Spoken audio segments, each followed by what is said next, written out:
অভিষেক বন্দ্যোপাধ্যায়ের পায়ের তলায় মাটি আছে কিনা সেটা দেখতে মাটি আঁকড়ে পড়ে আছেন অভিষেক বন্দ্যোপাধ্যায়।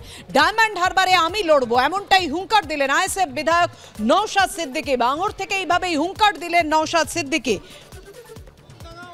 ডায়মন্ড হারবারে আমি লড়বো হুঁশিয়ারি দিলেন নওশাদ সিদ্দিকী। দুর্নীতিগ্রস্তদের হাত থেকে মুক্তি পাবে ডায়মন্ড হারবার। ডায়মন্ড হারবারে দ্বিতীয় তৃতীয় কে হবে সেটা ঠিক করুক তৃণমূল কংগ্রেস ও বিজেপি। হুঙ্কার বাঙরের বিধায়কের। অভিষেক বাবুর পায়ের নিচে মাটি আছে কি না নাই তিনি বুঝতে পেরেছেন, সেই জন্য মাটি আঁকড়ে পড়ে থাকার চেষ্টা করছে অভিষেক। আমি এখন ডায়মন্ড হারবারে লড়বো বলে আমি বলেছি। এখন দেখুন অভিষেক বাবু এখানে আছে, যখন নমিনেশন করব দেখবেন বেডিং পত্র বাড়ি থেকে নিয়ে এসে ডায়মন্ড হারবারের লোকসভার মধ্যে যে 7টা বিধানসভা আছে তো 7টা তো বাড়ি বানিয়ে সেখানে থাকতে হবে। তবে যাই করুক না কেন ডায়মন্ড হারবার লোকসভার মানুষ প্রস্তুতি নিয়েছে। এই দুর্নীতিগ্রস্তদের হাত থেকে ডায়মন্ড হারবারকে মুক্তি দিতে হবে এবং এই অনুন্নত করে রেখেছে মডেলের নামে যেভাবে শোষণ করেছে তার হাত থেকে মুক্তি দিতে হবে, সেজন্য এরা প্রস্তুত নিয়েছে। তৃণমূলকে ভোট দিয়ে তাহলে লাভটা কি হচ্ছে?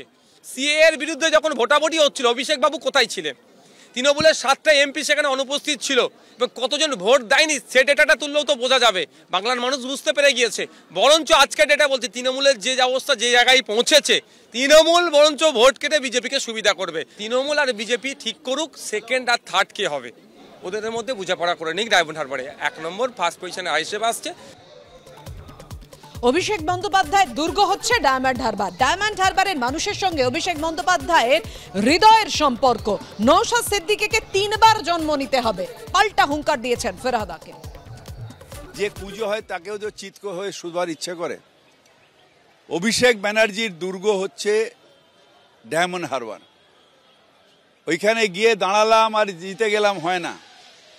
অভিষেক ব্যানার্জি ডায়মন্ড হারবারের প্রত্যেকটা মানুষের সাথে আমি দেখেছি, নিজে বারবার করে গেছি, যে একটা হৃদয়ের সম্পর্ক আছে।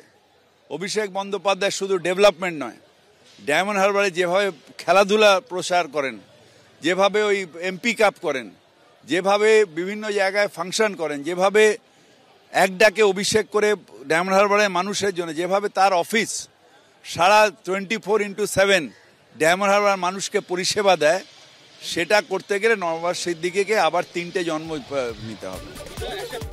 মহিলা তৃণমূল কংগ্রেসের মিছিল আপনাদের দেখাবো সেই মুহূর্তের ছবি। যখন মিছিল শুরু হয় গোলপাট থেকে সেই মিছিল শুরু হয় হাজরা পর্যন্ত মিছিল তৃণমূল কংগ্রেসের, মহিলা তৃণমূল কংগ্রেসের মিছিল।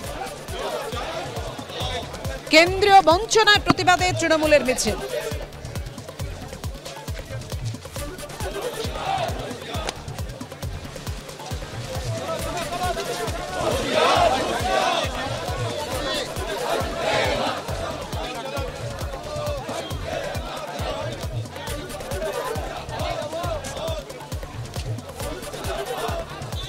গরিব মানুষ কাজ করেছে, 100 দিনের কাজ করেছে, তারা তাদের টাকা পয়সা পায়নি। যাদের আবাস যোজনায় টাকা পয়সা পাওয়ার কথা ছিল তাদেরকে টাকা পয়সা দেওয়া হয়নি। নানা প্রকল্পে এক এক করে প্রায় 1,15,000 কোটি টাকা আটকে রেখেছেন। তার প্রতিবাদে আমরা রাস্তায় নামতে শুরু করছি। সিপিএম এর বিরুদ্ধে লড়াইয়ে আমাদের মুখ্যমন্ত্রী, এখন যে আমাদের নেত্রী ছিলেন, তিনি রাস্তায় দাঁড়িয়ে থেকে লড়াই করেছেন এবং লড়াই করতে করতে একটা সময় হয়েছে যে বাংলায় আর কোনোদিন সিপিএম নেই, আর জীবনে কোনোদিন সিপিএম আসবে না। ঠিক এইভাবে অত্যাচার করতো সিপিএম, আর আজকে অত্যাচার করছে বিজেপি। একটা সময় আসবে যখন বিজেপি আসবে না।